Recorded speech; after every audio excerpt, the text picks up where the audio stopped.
Hey everyone, it's Sunday and time for a new episode of Record Collecting with the Quill. Theme for today, Go Canada. This Friday, July 1st, we had Canada Day. So I thought we'd celebrate with picking some of my favorite albums by Canadian artists or bands. And I was kind of surprised, really. You don't think of, at least from a European sort of perspective, you sometimes mix up American and Canadian artists. And while doing a little bit of research, I was sort of surprised about one act that I certainly sort of connect with United States of America, being a Canadian artist. So I will elaborate a little bit more about that later. But before we start, you know exactly what to do. You hit that little subscribe button, that little notice bell, and you share with your friends if you have friends who are into vinyl collecting. Well, starting out, this one is sort of mandatory. You have to, if you're talking about Canadian artists, you have to pick at least one album by Neil Young. I picked this one, American Stars and Bars. Sort of interesting, being that it's Go Canada episode, but this one is, maybe he has, or at least I know for sure he has albums that are sort of seen as better. You have Harvest and a bunch of others, but this one, American Stars and Bars, is it has some of my favorite tracks recorded by him. Will to Love, you have Like a Hurricane, which I think is great as well, and he's done so much great stuff over the years, but this is one of my favorite ones. I just love Will to Love. I think that's a fantastic track. It has sort of an inlay card here as well. I think this came with most albums as well. Nice one. First pick, Neil Young, American Stars and Bars for Go Canada Day. Yeah, go figure. Next one, she's been sort of a critic's favorite through her career, and she made, at least I have 3 of her albums that are really great. I think she did a couple of albums sort of as a, not a kid's artist, but as a young singer. Then she sort of took a different route and made much more mature albums and really cool. Talking about this girl, Del Bello, this is her second album called She. Second album in sort of her, after her career change, and this one is, if you listen to it, it's sort of, it was released I think late 80s sometime, and it's sort of, if you listen to it, it sort of has that total 80s production, but I think the songwriting and her singing is so great, so I think you can oversee that. She made an album in the 90s as well called Whore, I believe. All 3 of these albums she made are quite different, but really worth getting into. And as I said, some great singing and great songwriting, and sort of a good production, even though it's really 80s flavored. But I really suggest you should listen to this one if you haven't heard it. Del Bello, She. Next one thing that is, when you sort of look into Canadian artists, you find they have a lot of great guitarists. I've chosen not all of them, but starting up with this one, Pat Travers, Heat in the Street. I picked this one. He did a couple of albums over a short time period that are really great. I picked this one because it has a cover version of Evie, one of my absolute favorite tracks, recorded by Stevie Wright, used to be the lead singer in Easy Beats from Australia. This album also have Tommy Aldridge from Whitesnake and Black Oak, Arkansas, and a lot of other bands on drums. A great guitarist, Pat Travers, great bite in his tone, and as I said, he did a bunch of great albums over during the 70s and early 80s, so well worth checking out if you haven't heard it.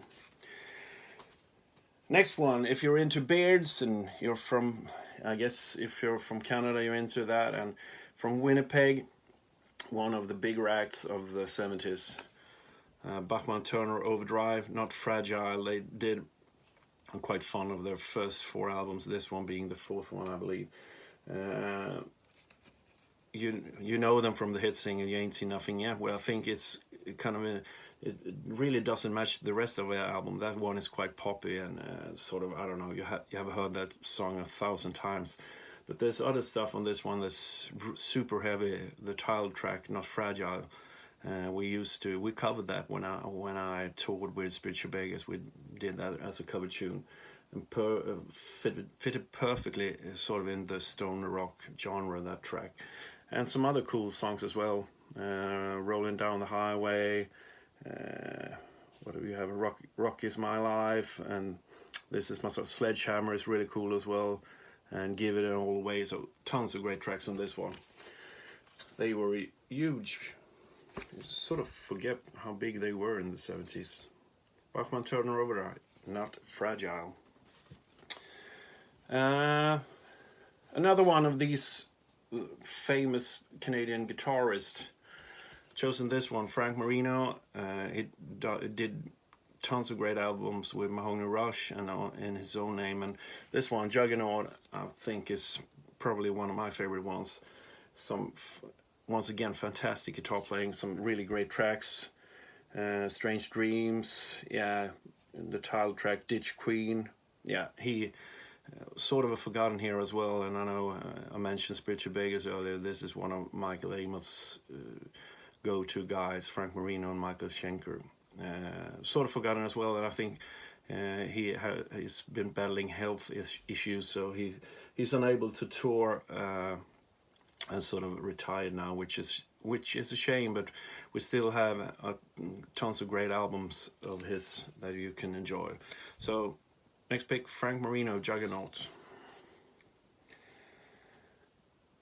Next one, this is a sort of a, I don't know if the album's really that great, really, but it's really important to me as a kid growing up. And they sort of had a short success in Sweden, had a couple of hits, and they toured Sweden in the summer of 1985, and it was the first real rock show I ever got to see.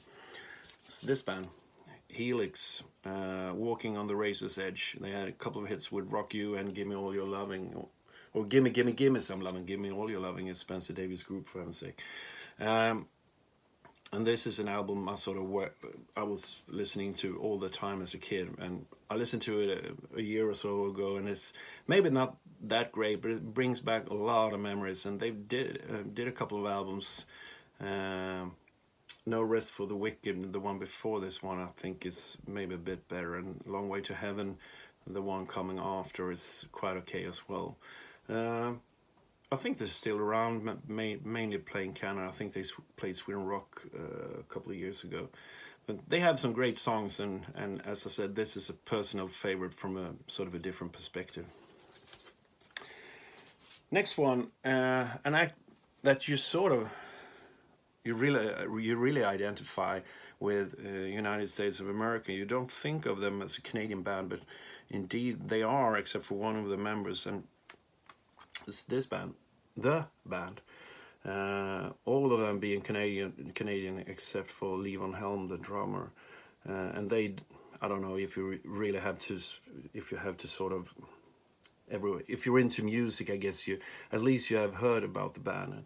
And this one, their second album, I think has tons of great stuff, and I enjoy all of their albums. And a different day I would have picked a different album, but this is the one I listened to just recently, and I think, yeah, there's so much great stuff on this one.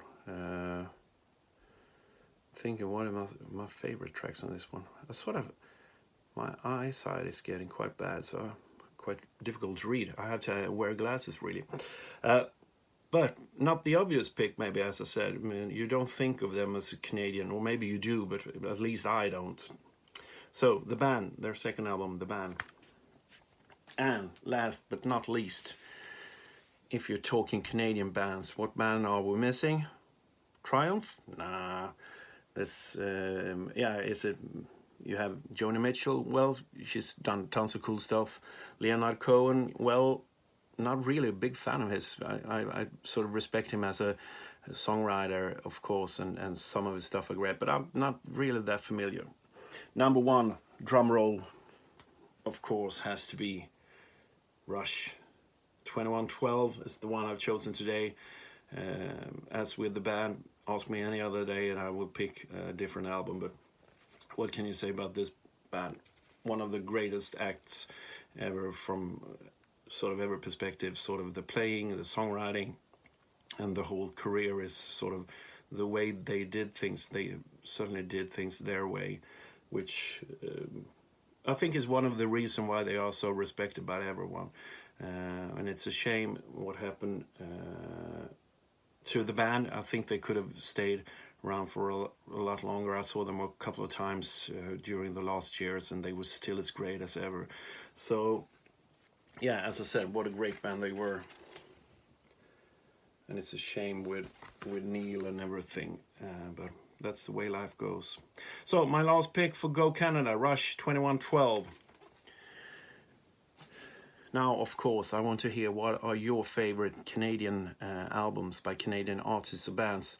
Let me know in the comment section. I love hearing back from you, sort of giving me feedback.